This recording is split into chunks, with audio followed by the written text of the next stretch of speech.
In this video, I want to compare and contrast the Wusthof Ikon to the Wusthof Gourmet 6-inch chef's knife. The Ikon is their high-end flagship model, while the Gourmet is their lower-end entry-level model. So obviously these knives are going to have very big differences. Off the bat, they first start off with relatively similar steel, 58 hardness, but the Ikon is handmade and forged, while the Gourmet is stamped and machine-made, so the Ikon ends up having a much more resilient blade. The Ikon is also sharpened to a very sharp 14 degrees, while the Gourmet is sharpened to a relatively dull 18.5 degrees. And I put that in perspective. With the Ikon, I can put it up against my arm and shave all the hairs down in one pass.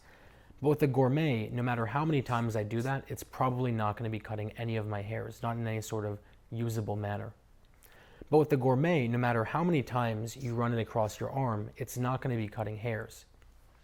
The flexibility between the two knives is also a very, very big deal. The flexibility of the two blades is also a very big deal. The Ikon is forged, so it has this very thick bolster in between the tang and the blade, and that means the actual blade is very stiff.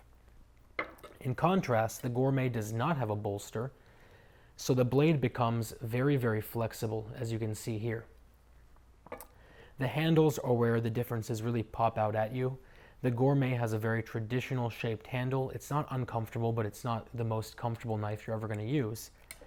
The Ikon, on the other hand, has been designed from the ground up to be a very ergonomic knife. The first thing they do is give it this very interesting handle shape, and I feel like no matter how you hold it in your hand, it ends up feeling like part of your hand. The second thing they do is give it a very, very thick tang and this weight at the bottom, and what that does is, as you're holding it, it falls into your hand and really feels like an extension of your entire arm. At the end of the day, though, it comes down to personal preference, obviously. I'll put a link down to both below. If you have any questions, any comments, or any concerns, as always, let me know. And otherwise, I will talk to you very, very soon.